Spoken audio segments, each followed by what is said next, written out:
आज हम option point 1 का कक्षा 10वीं के आप लोग को आज हम प्रश्नावली 1.1 के सवाल नंबर 2 को बताएंगे। इससे पहले हम आप लोग को पहला सवाल नंबर 1 का आपको तीनों सवाल मैंने बता दिए। आप लोग जरूर उस पिछले वाले वीडियो को जरूर देखिए।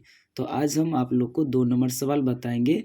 तो देखिए सवाल में लिखा गया है कि दर्शाइए कि कोई भी घनात्मक विषम पूर्णांक 6q+1 या 6q+3 या 6q+5 के रूप का होता है जहाँ q कोई पूर्णांक है। तो आप लोग ध्यान से सवाल को पढ़ लिए होंगे। तो अब हम चलते हैं, देखिए इसको कैसे दर्शाना है। तो सबसे पहले आप लोग को देखिए, मैंने आपको हमेशा के लिए बताते ही रहता हूँ कि सबसे पहले देखिए आप हल लिख दीजिएगा और उसके बाद देखिए आपको क्या करना है। यहाँ पे हल जैसे ही लिख देंगे तो मानेंगे कि माना कि, देखिए लिखेंगे क्या, माना कि घनात्मक पूर्णांक, माना कि घनात्मक पूर्णांक a है। तो आपको जो भी मानना है, अगर x से मानिएगा तो आप x से मान लीजिए, कोई दिक्कत नहीं। माना कि घनात्मक पूर्णांक a है, जैसे ही a मान लेंगे तो तथा में हम आपको लिखना क्या है, देखिए तथा में लिखना है कि b बराबर, जैसे देखिए 6q+1 के, अगर यहीं पे कहता है कि अगर हमें मान लीजिए 8q+1, तो यहाँ पे 8 रहता तो आप 8 मानते b बराबर, तो यहाँ पर आपको b बराबर हो गया 6। अब ये b बराबर 6 ही क्यों माने, आपको समझ आ जाएगा, थोड़ी देर आप ध्यान से देखिए।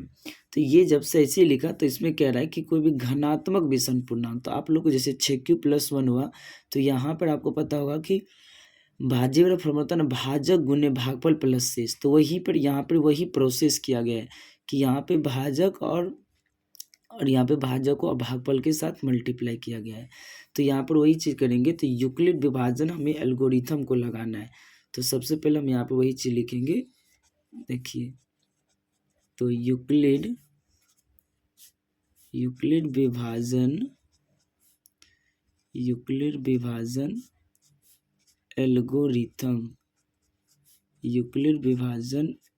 एल्गोरिथम से, तो यूक्लिड विभाजन एल्गोरिथम से जैसे ही लिखेंगे तो आप लोग को पता होगा, पहले वाले वीडियो में मैंने आपको बताए थे, यूक्लिड विभाजन एल्गोरिथम का फॉर्मूला होता है a बराबर bq+r, आपको याद आ गया होगा।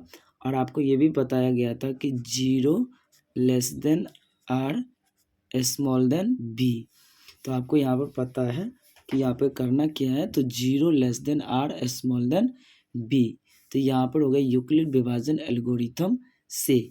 तो यहाँ पर जैसे ही ये लिखे हैं तो आपको पता होगा, देखिए यहाँ पे a बराबर, तो यहाँ पर देख लिए b, तो b के जगह पर ये क्या मान है, तो 6q, तो आपको पता ही है। तो देखिए 6q और r के मान आप देखिए क्या क्या हो सकते हैं यहाँ पे, तो कोमा लगाइए और r का मान देखिए जहाँ, तो r का मान क्या क्या हो सकता है, तो आप लोग के यहाँ से पता लग गया होना चाहिए कि r का मान ये होगा कि जैसे देखिए 6 है ना, तो 6 से एक कम लिखिए, आप ऐसे दिमाग लगाइए। तो 6 से कम कितना होगा, 5।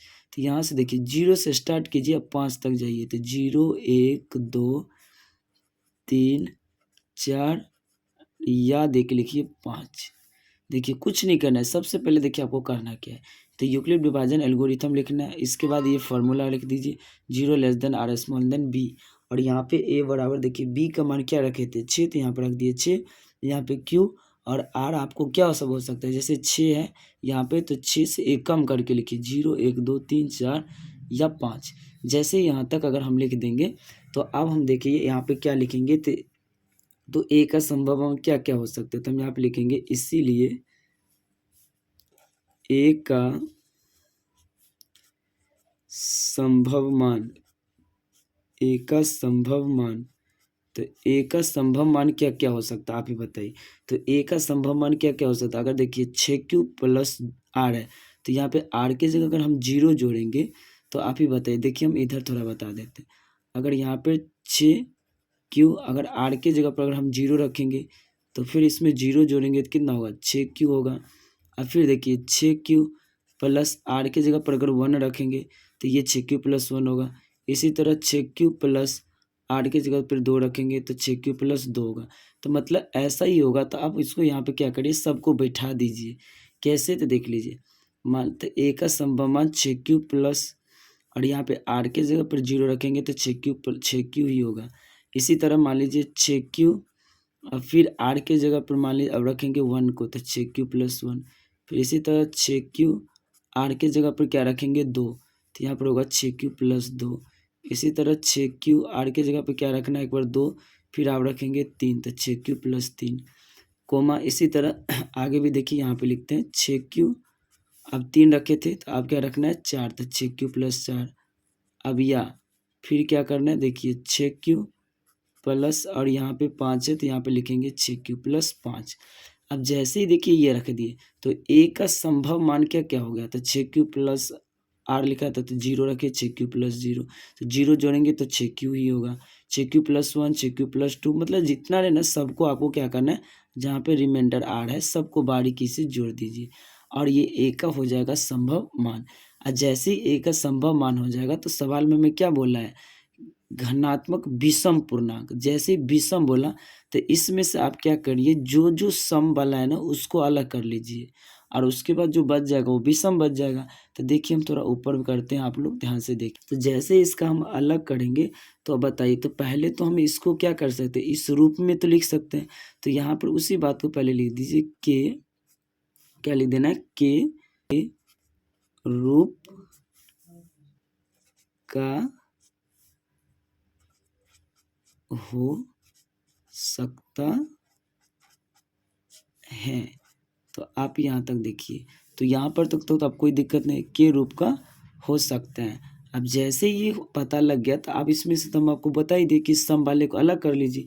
अब जैसे ही अलग करेंगे तो देखिए यहाँ पे लिखेंगे, देखिए यहाँ से यहाँ तो 6Q क्या होगा, 2 से कट जाएगा तो 6Q कोमा। अब देखिए 6Q+1 ये 2 से नहीं कट सकता क्योंकि इसके 2 कॉमन नहीं आ सकता है।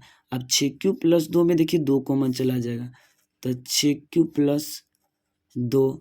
अब जैसे 6Q+2 हो जाएगा, अब 6Q+3 में कॉमन नहीं जाएगा, 6Q+4 में 2 कॉमन चला जाएगा। तो यहाँ पर देखिए, यहाँ लिखिए 6Q+4। अब जैसे 6Q+4 लिखे तो आप ये देखिए, तो अब यहाँ से 6Q+5 तो इसमें कॉमन नहीं जाएगा। ये जब कॉमन चला जाएगा तो हम इसको क्या कहेंगे, जो समपूर्णांक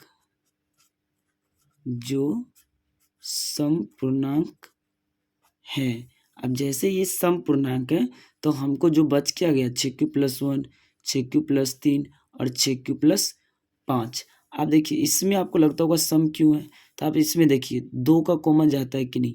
आप यहाँ पे इसको ध्यान से देखिए, अगर आपको लगता है तो हम एक करके दिखाते हैं। देखिए जैसे यहाँ पे 6Q+2 लिखा है ना, तो आप देखिए अगर इसमें से अगर हम 2 कॉमन लेंगे तो इसमें क्या बचेगा, 3Q और +1। तो देखिए इसमें 2 कॉमन गया ना, तो इसका मतलब ये 2 से भाज्य है। और जैसे ही 2 से ये कट रहा है तो इसका मतलब ये सम है। और जैसे ये सम है तो हमें तो सम को तो दर्शाना नहीं है, दर्शाना है विषम पूर्णांक को। क्योंकि सवाल में आपको कहा है ना कि देखिए सवाल में क्या क्या है, आप ध्यान से देखिए। क्योंकि इसमें क्या है ना, देखिए कोई भी घनात्मक विषम पूर्णांक 6Q+1 6Q+3 6Q+5। तो जब आप हमें देखिए, अगर इसमें से अगर सम वाला को अगर हम दर्शा दिए सम पूर्णांक है तो अब हमें लिखना क्या है, विषम पूर्णांक। तो हम यहाँ पर वही चीज लिख देंगे कि देखिए अतः किसी भी ध्यान से देखिए, अतः किसी भी धनात्मक, क्या बोला था, विषम पूर्णांक, धनात्मक विषम पूर्णांक, किसी भी घनात्मक विषम पूर्णांक 6Q+1 कोमा लगा देना है। उसके बाद देखिए 6Q+3 या 6Q+5 के रूप का होगा, क्योंकि हमें यही सिद्ध करना था। तो आप देखिए इसमें कुछ करने का ज़रूरत नहीं है, आप एक बार ध्यान से फिर से सुन लीजिए, हम आपको बता देते हैं, आप लोग ध्यान से देखिए करना क्या है इसके अंतर्गत। देखिए, जैसे अगर आपको सिद्ध करने के लिए के अगर मान लीजिए सम के है या विषम के, अगर मान लीजिए विषम कहता है तब भी को वही करना है, चाहे आपको सम कहता है तब भी वही करना है। तो आपको सबसे पहले माना कि धनात्मक पूर्णांक ए है और तथा बी बराबर, अगर मान लीजिए अगर यहाँ पे 6 है तो आप 6 मान लीजिएगा, कुछ नहीं करना है। और यूक्लिड विभाजन एल्गोरिथम लिखना है। उसके बाद आपको ए बराबर B Q plus R, zero इसको लेस देन पढ़ते हैं आर स्मॉल देन बी।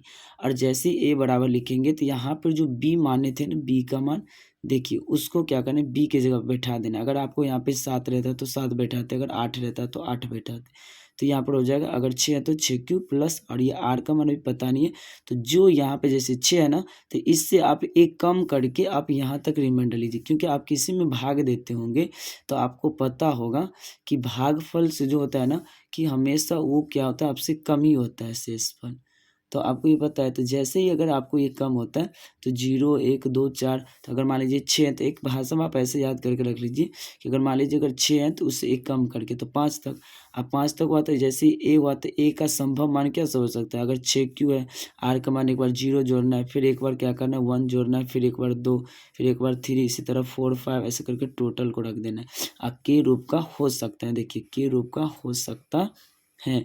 और हमें करना क्या था, इसमें विषम को दर्शाना है, तो हम यहाँ पे वही लिखें कि यहाँ 6 क्यू, देखिए यहाँ पे 6 में भी देखिए 2 कॉमन जा रहा है, क्योंकि आप देखिए उसमें से 2 कॉमन लेंगे तो आराम से जाएगा, क्योंकि उसमें कितना बच जाएगा, देखिए 3 क्यू, तो इसमें से क्या है 2 कॉमन जा रहा है, तो इसका मतलब ये 2 से भाज्य हो रहा है।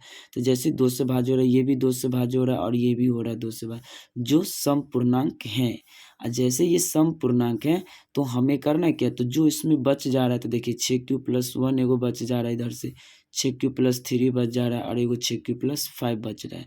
तो जैसे ये बच रहा है तो किसी भी धनात्मक विषम पूर्णांक 6 क्यू प्लस 1 या 6 क्यू प्लस 3 या 6 क्यू प्लस 5 के रूप का होगा। तो आप लोगों को उम्मीद रखते हैं, आपको लगता है कि कोई भी डाउट अगर आपको बचते हैं तो आप हमें ज़रूर कमेंट सेक्शन में लिख के बताइए। अगर आपको ये वीडियो अगर आपको अच्छा लग रहा है तो आप इसे लाइक सब्सक्राइब ज़रूर करें। तो इसी के साथ thank you, have a nice day.